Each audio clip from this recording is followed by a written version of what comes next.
Hi മക്കളെ, ചില ആളുകൾക്ക് നിങ്ങളൊരു നല്ല വ്യക്തിയായിട്ട് തോന്നും. ചിലർക്ക് നിങ്ങളെക്കുറിച്ച് കുറച്ച് മോശം അഭിപ്രായമൊക്കെ ഉണ്ടാവും. എന്നാൽ ചിലർക്ക് നിങ്ങളെക്കുറിച്ച് വളരെ മോശം അഭിപ്രായമായിരിക്കും. എന്തുകൊണ്ടാണ് ഇങ്ങനെ?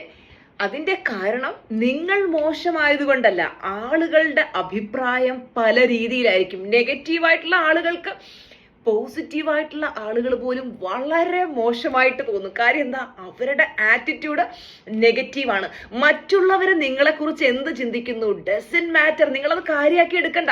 എല്ലാവരും നമ്മളെ ഒരുപോലെ സ്നേഹിക്കണം നമുക്ക് വാശി പിടിക്കാൻ പറ്റില്ല. പലരും പല രീതിയിലായിരിക്കും നമ്മളെക്കുറിച്ച് അഭിപ്രായം പറയുന്നത്. മറ്റുള്ളവരെന്ത് വേണേലും പറഞ്ഞോട്ടെ, നമുക്കറിയാം നമ്മൾ ഏറ്റവും നല്ല വ്യക്തിയാണ്, വളരെ പോസിറ്റീവായിട്ടുള്ള വ്യക്തിയാണ് നമ്മൾ എന്നുള്ളത്, അല്ലേ? അപ്പോൾ നമ്മൾ എന്ത് ചെയ്യണം?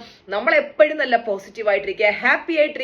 മറ്റുള്ളവർ നമ്മളെക്കുറിച്ച് എന്ത് പറയുന്നു ഡസൻ മാറ്റർ. നമ്മൾ നമ്മളെക്കുറിച്ച് എന്ത് ചിന്തിക്കുന്നു അതാണ് ഏറ്റവും പ്രധാനം. നിങ്ങൾ നിങ്ങളെക്കുറിച്ച് നല്ലത് ചിന്തിക്കുക, എപ്പോഴും നല്ല പോസിറ്റീവ് മൈൻഡോടെ ഇരിക്കുക, ഹാപ്പി ആയിട്ടിരിക്കുക, ലൈഫ് എൻജോയ് ചെയ്യുക, സെലിബ്രേറ്റ് യുവർ ലൈഫ്.